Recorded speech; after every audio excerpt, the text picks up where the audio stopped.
आप देख रहे हैं अमेज नाउ। नमस्कार, मैं हूं अरविंद श्रीवास्तव। अमेज नाउ की खास पेशकश इनसे मिलिए कार्यक्रम में आप सभी का स्वागत है।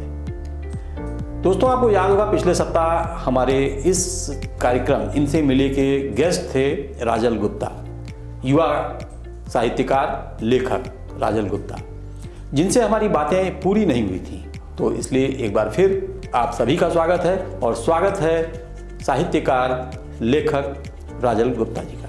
आप सभी का बहुत बहुत धन्यवाद। तो साहित्य के क्षेत्र में आप अपना पैर रख चुके हैं, आगे बढ़ चुके हैं, ये बड़ी अच्छी बात है। मैंने राजनीति टाइम मैनेजमेंट नाम की किताब लिखी। ये वर्ष 2017 में मैंने किताब लिखी थी और शुरू में जब मैंने इस किताब को कंप्लीट की थी तो मात्र 76 पेज की किताब थी। जहाँ तक मुझे याद आ रहा है, आपकी पहचान थोड़ी और बढ़ी, लाइमलाइट में आप तब आए जब तमाम राजनीतिक धुरंधरों के हाथों में वो किताबें देखी गई, विमोचन आपने कराया।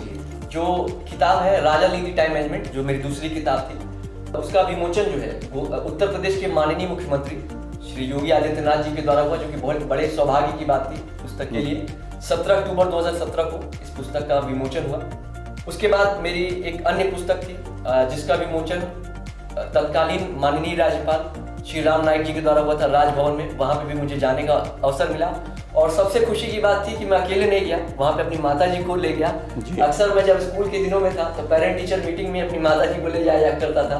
बहुत सारी आलोचनाएं उनको झेलनी पड़ती थी कि लड़का आपका पढ़ता नहीं। जब राजभवन में मैं अपनी माता जी को ले गया तो बहुत खुश हुई कि एक समय जब एक आलोचनाओं का दौर था और एक समय यह है कि राजभवन में जाने का मौका मिल रहा है। इसी के साथ साथ मैंने अन्य लोगों से भी विमोचन का सौभाग्य मिला किताब का, जो क्योंकि डिजिटल दौर है तो अन्य फॉर्मेट में भी किताब आई। जैसे ऑडियो संस्करण किताब का आया, तत्कालीन केंद्रीय वित्त राज्य मंत्री श्री शिव प्रताप शुक्ला जी के द्वारा उसका विमोचन हुआ।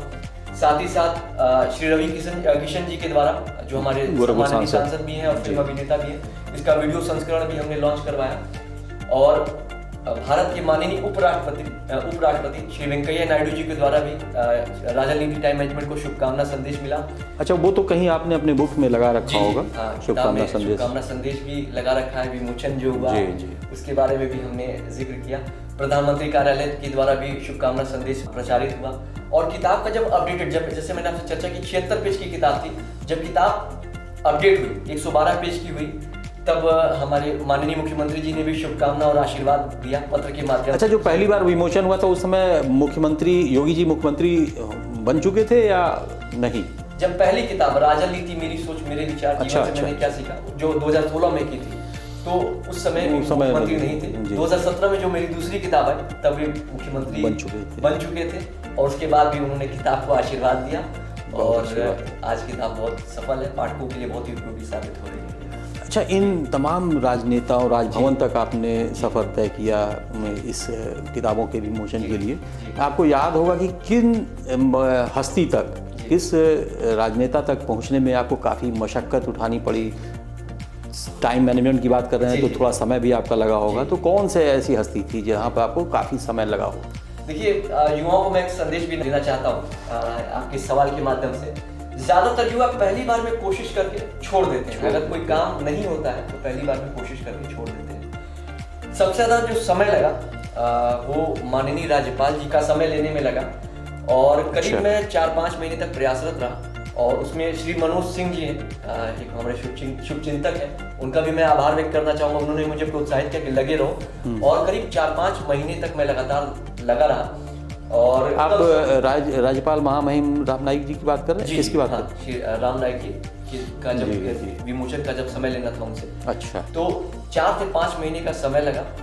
कई बार मेल के माध्यम से, कई बार चिट्ठियों के माध्यम से, लेकिन एक कहावत है, कोशिश करने वालों की कभी हार नहीं होती। 4 से 5 महीने का समय लगा और लगातार कोशिश करते रहे हम लोग और ये उनका समय मिला और बहुत अच्छा लगा। 15 से 20 मिनट उनके पास बैठना और लग ही नहीं रहा था कि वो राज्यपाल हैं। इतने अच्छे से उन्होंने बातें की और पूरी आत्मीयता के साथ और जितनी विनम्रतापूर्वक उन्होंने बात की, बहुत अच्छा लगा, बहुत खुशी हुई। माता जी भी साथ में थी। तो कुल मिला के लगा कि 4-5 महीने की जो मेहनत थी और बहुत सार्थक रही और कुल मिला के इससे भी आगे जीवन में संदेश मिला कि जीवन में जो अच्छी चीज़ें होती हैं वो पहली बार में नहीं मिल जाती हैं और उसके लिए लगातार लगना पड़ता है, कोशिशें करनी पड़ती हैं। जो अभी आपने महामहिम राज्यपाल जी की बात किया, राम नाईक जी की बात किया, मुझे जहाँ तक याद आ रहा है कि जब भी गोरखपुर आए या जब भी हम लोगों ने उन्हें सुना, वो बड़े ही गंभीर, मतलब इतनी उम्र के बावजूद वो हर विषय पर बड़ी ही गंभीरता से और बड़ी तत्परता से मतलब वो साथ में लगे रहते थे। तो ये उनका बड़प्पन और ये उनकी महत्ता है। दोस्तों कहीं जाइएगा नहीं, बड़ी रोचक बातें हो रही हैं। ज़रूरत है एक छोटे से ब्रेक का। ब्रेक के बाद फिर हम मिलते हैं।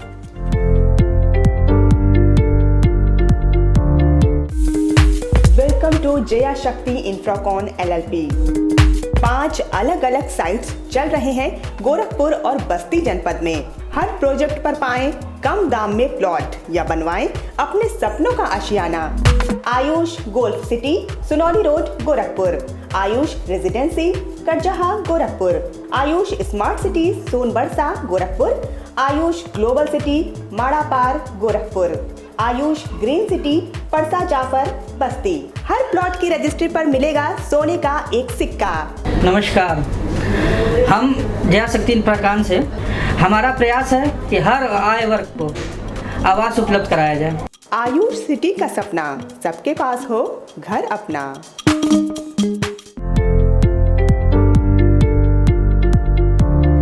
स्वागत है आपका इनसे मिलिए में। फिर से हम लोग अपनी बात शुरू करते हैं। तो अब बात करते हैं आपके उस अचीवमेंट्स की ओर चलें। डायमंड पॉकेट बुक, ये कैसे संभव हो पाया? 2016 में मैंने अपनी पहली किताब राजनीति मेरी सोच मेरे विचार जीवन से मैंने क्या सीखा लिखी थी। इसको लिखने में मुझे 4 साल का समय लगा था और इसके पीछे कारण ये था कि मेरे पास कोई अनुभव नहीं था किताब कैसे लिखी जाती है और कैसे इसको बेचा जाता है, कैसे लोगों तक पहुंचाया जाता है। इसलिए काफ़ी समय लगा मुझे इस किताब को लिखने में। दूसरी मेरी किताब थी राजनीति टाइम मैनेजमेंट। पहली किताब क्योंकि खुद के बारे में थी इसलिए बहुत ज़्यादा उसका कमर्शियल बाजार नहीं था जी। लेकिन टाइम मैनेजमेंट जो किताब थी वे सभी के लिए उपयोगी थी और सभी को उसकी आवश्यकता थी। किताब जब मैंने पूरी कर ली थी तो मैंने सभी जो देश के सबसे बड़े बड़े प्रकाशक थे सभी के पास प्रस्ताव भेजा था कि मेरी ये किताब है और मैं चाहता हूँ कि आप इसे अपने बैनर से प्रकाशित करिए। डायमंड बुक्स से मेरे पास फ़ोन भी आया था कि आपकी ये किताब है, बहुत अच्छी है, बहुत संभावना है। अभी वर्तमान समय में तो हमारे इस विषय पर रिक्वायरमेंट नहीं है, लेकिन जब भी रिक्वायरमेंट होगी तो हम इस पर काम करेंगे, आपसे बात करेंगे। अच्छा। और उन्होंने एश्योर कर दिया कि आपसे समय काम लिया जाएगा। प्रोत्साहित उन्होंने किया कि अच्छा है, आप बहुत कम एज में अच्छा काम कर रहे हैं और इस चीज़ों को हम लोग कंसीडर। कितने महीने बाद फिर वो कॉल वापस आई? 8-9 महीने बाद, अच्छा। 10 महीने बाद भी हो सकता है। डायमंड बुक से फ़ोन आया और सर का फ़ोन था जिनसे मेरी बात हुई थी और उन्होंने कहा कि जैसा हमने वादा किया था आपको हमने फ़ोन किया। सर बहुत खुशी की बात है, क्या हुआ वो टाइम मैनेजमेंट वाली किताब का? हम कह सकते हैं किताब तो है। तो उन्होंने कहा ठीक है, किताब की अब हम लोग को रिक्वायरमेंट है। किताब आपकी 76 पेज की किताब है और हम लोग चाहते हैं उसमें आप 40 पेज और ऐड करिए क्योंकि हमारे यहाँ कम से कम 110-15 पेज की किताब होनी ही चाहिए। तो हमने कहा ठीक है सर, हो जाएगा। तो उन्होंने कहा ठीक है, हो जाएगा, कोई दिक्कत नहीं, लेकिन एक थोड़ा सा तुमको ध्यान देना है। आज फ्राइडे का दिन है और मंडे तक जो है तुमको किताब कंप्लीट करके भेज दो। 2 मिनट पहले मैं बहुत खुश था कि देश के इतने बड़े बैनर के द्वारा मुझे जुड़ने का सौभाग्य मिल रहा है, लेकिन उनकी बात सुन करके मुझे बहुत पसीना आने लगा कि मात्र 2 दिन से भी कम समय है और किताब लिखना बड़ा ही कठिन काम है, 40 पेज में ऐड कैसे करूँगा? तो मैंने उनसे सर कहा कि सर 40 पेज ऐड कैसे होंगे? तो उन्होंने कहा देखो, मैं जो तुम्हें अपॉर्चुनिटी दे रहा हूँ, जो तुम्हें अवसर दे रहा हूँ, इस पर काम करो और जब अगर तुम मेरी बात मानोगे तो याद रखोगे कि तुमने मेरी बात मानी थी। और वाकई में 2 दिन मैं लग करके रात दिन बिना कुछ सोए काम किया। 40 दिन 45 पेज मैंने ऐड किए और उन्होंने बिना काट छाट के उसे किताब में ऐड किया और उनकी बात एकदम सत्य साबित हुई। किताब बेस्ट सेलर बनी। 6 भाषाओं में है, हिंदी, बांग्ला, मराठी, गुजराती, उड़िया और इंग्लिश, और तमिल, तेलुगु और मलयालम में किताब का अनुवाद आगे होना है और बेस्ट सेलर की श्रेणी में शामिल हो चुकी है, देश विदेश में बिक रही है। अभी आपने बताया कि तमिल, तेलुगु और मलयालम, जी। तो इसकी क्या रूपरेखा बन चुकी है या कितनी तैयारी बाकी है? किताब जो है 6 भाषाओं में हो चुकी है, हिंदी, बांग्ला, इंग्लिश, मराठी, गुजराती और उड़िया। हिंदी में किताब बहुत सफल है और बांग्ला भाषा में भी बेस्ट सेलर की ओर अग्रसर है टाइम मैनेजमेंट में। और किताब बहुत ज़्यादा मतलब हर फॉर्मेट पे है। अगर आप एप्पल का फ़ोन चलाते हैं तो एप्पल स्टोर पे भी है, गूगल का चलाते हैं तो गूगल के प्ले स्टोर पे भी है। जिस चीज़ पे चाहेंगे मतलब पाठक जहाँ जिस भाषा में भी है और जो भी चीज़ इस्तेमाल करता है वहाँ तक हम लोगों की पहुँचने की कोशिश है। आज भी हमारे देश में बहुत से लोग हिंदी भाषा पढ़ने में कंफर्टेबल नहीं है, सहज नहीं है। तो दक्षिण में जैसे तमिल, तेलुगु, मलयालम ये भाषा लोकप्रिय है, उनका भी ध्यान में रखते हुए हम लोग आने वाले समय में तमिल, तेलुगु, मलयालम में भी काम कर रहे हैं। और भी जो अन्य भाषाओं में जैसे जरूरत होगी, जैसे पंजाबी है या जो भी जरूरत होगी वहाँ तक भी हम लोग किताबों को मतलब अभी आपकी जो फोकस है वो सीधे तमिल, तेलुगु, साउथ इंडिया की ओर है। साउथ इंडिया की ओर है और संभवतः अगले साल तक। हाँ, मैं यही पूछना चाह रहा था, यानी कि 2022 में वो किताबें साउथ इंडिया तक पहुंच जाएंगी। कुछ और मैनेजमेंट टाइप इस तरीके का कोई काम करने का इरादा है? बिल्कुल बिल्कुल है। 1.5-2 साल का जो पिछला हमारा दौर रहा है हमारे पूरे संसार का, कोरोना ने जिस हिसाब से संसार को हिला करके रख दिया है, हर तरह की समस्याओं का सामना करना पड़ रहा है पूरे संसार को। नौकरियां जा रही हैं, व्यापार चौपट हो रहे हैं और हर तरह की दिक्कतें आ रही हैं। लेकिन जो सबसे बड़ी दिक्कत आ रही है वो है मानसिक, जिसे हम स्ट्रेस या तनाव कह सकते हैं। उसी को ध्यान में रखते हुए मैं अपनी जो अगली किताब पे काम कर रहा हूँ वो होगी राजनीति स्ट्रेस मैनेजमेंट, जिसमें मेरा मुख्य फोकस होगा कि किस प्रकार से तनाव को हम लोग कम करें और सुखमय जीवन का आनंद ले सकें। जिसमें मेरा मुख्य फोकस होगा कि किस प्रकार से तनाव को हम लोग कम करें और सुखमय जीवन का आनंद ले सकें। क्योंकि जीवन में चुनौतियां जरूर है, लेकिन हाँ, जीवन को बेहतर तरीके से जिया जा सकता है और जो स्ट्रेस है, तनाव है, उसे भी कम किया जा सकता है। और जो समय हम लोग स्ट्रेस में या तनाव में लगा रहे हैं उस समय का इस्तेमाल अपने जीवन को बेहतर में बनाने के लिए और अपनों का जीवन बेहतर बनाने में इस्तेमाल किया जा सकता है। ये स्ट्रेस एक बड़ा ही व्यापक शब्द है और सभी उम्र के वर्ग, सभी उम्र वर्ग के लोगों के लिए है। हालांकि पहले शुरुआत में ये बात आती थी कि जो छात्र जीवन से जुड़े लोग हैं उन्हें स्ट्रेस की कोई, लेकिन अब देखा जा रहा है कि स्टूडेंट लाइफ में भी स्ट्रेस है और बच्चे तनाव से ग्रसित हैं छात्र जीवन में। तो बड़ी अच्छी बात है, आपने कहा कि ये शायद स्टूडेंट्स पर भी फोकस्ड होगा। स्टूडेंट्स के लिए भी उसमें हम लोगों ने कई सारे अध्याय शामिल किए हैं। जैसे एक खंड उसमें है विद्यार्थियों के लिए स्ट्रेस मैनेजमेंट, जिसमें बहुत सारी चर्चाएं हमने उसके बारे में हमने लिखा है कि क्या क्या लोग करते हैं जो हमने भी अपने विद्यार्थी जीवन में गलतियां की। जैसे एग्जाम का दौर हम लोग का आता है तो एग्जाम के समय में हम लोग पूरा अपने पर लोड लगा लेते हैं, बाकी समय हम लोग नहीं पढ़ते हैं, लेकिन एग्जाम के दौर ही में ही सबसे ज्यादा पढ़ने की कोशिश करते हैं। एग्जाम का जब दौर होता है हम लोग अपने साथियों से चर्चा करते हैं कि कौन सा क्वेश्चन आने वाला है या क्या चीजें होने वाली है, ये नहीं पढ़ा तो और ज्यादा टेंशन हो जाता है। ऐसे ही एग्जाम के समय हम लोग का फोकस होता है अधिक नंबर लाने पे। उसके बजाय हम लोग ये सोचें कि क्या हम लोग बेहतर तरीके से समझा सकते हैं, क्या हम लोग बेहतर तरीके से कौन से जो ज्यादा नंबर के क्वेश्चन है उस पर पहले करने पे फोकस करें, अटेम्प्ट करें। तो कुल मिला के कहने का मतलब है कि हम लोग बेहतर तरीके से मैनेज करें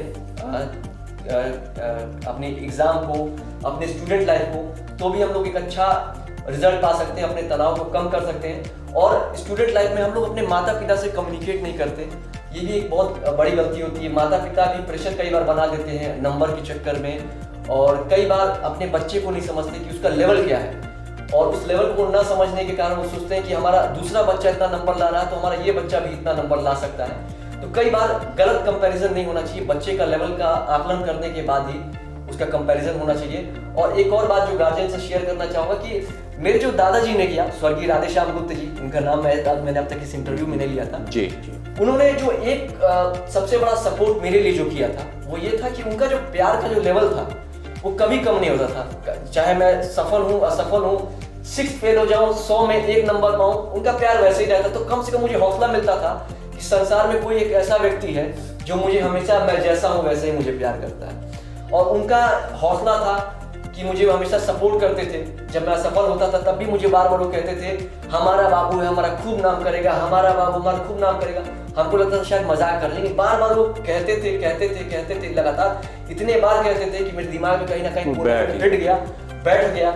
और आज मुझे बहुत खुशी होती है कि मैं उनका पोता हूँ और मुझे खुशी मिलती है कि मैं जहाँ पे भी हूँ उन्हीं की वजह से हूँ। और बस मैं यही चाहूँगा कि जैसा सपोर्ट मुझे मेरे दादाजी के द्वारा मिला वैसा ही सपोर्ट सभी गार्जियंस अपने बच्चे को दें। और हो सकता है आपके कुछ प्रेरणादायी शब्द या आपका दिया वो हौसला आज आपको नजर ना आ रहा हो, लेकिन बाद में बहुत फलदायक होगा और आपके बच्चे आपका बहुत नाम रोशन करेंगे। बहुत बहुत बहुत बहुत हम लोग खुद आभारी हैं। मुझे लगता है कि बहुत सारे हमारे दर्शक और उसमें भी जो हमारा जो युवा वर्ग है वो आपसे बड़ा प्रभावित हो रहा होगा आपकी बातों को सुनकर, क्योंकि कहा गया है वक्त का तकाजा है कि तूफान से जूझो कहाँ तक चलोगे किनारे किनारे, और वो चीज़ें आपने कर दिखाई। और जो अलग थे किसी समय एकदम हाशिए पर जा चुके थे वो आप मेन स्ट्रीम में शामिल हुए और लोगों के लिए एक प्रेरणा स्रोत बने हुए। तो बहुत हम आभारी हैं। और चूंकि अब वक्त भी अब साथ दे रहा है, कह रहा है, इजाज़त दे रहा है, हमें अब विदा लेना होगा, तो हम एक बार फिर दर्शकों से विदा लें। बहुत बहुत धन्यवाद। Thank you.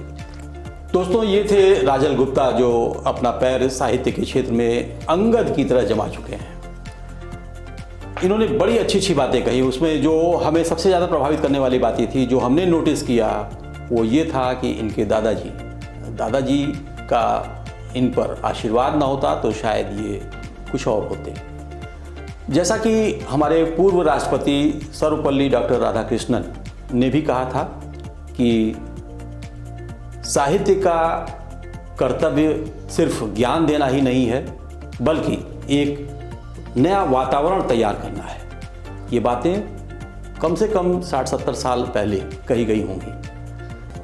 राजल के दादाजी भी, इन्होंने अपना नाम भी लिया, उनके दादाजी का नाम लिया उन्होंने राधेश्याम गुप्ता जी, जिन्होंने भी राजल के लिए एक वातावरण तैयार किया और अकेले दम पर, ये सोचने वाली बात होगी। तो दोस्तों, आज का हमारा सफ़र यहीं समाप्त होता है। अगले हफ्ते आज ही के दिन इसी समय हम फिर मिलेंगे। तब तक के लिए हमें दीजिए इजाज़त। नमस्कार।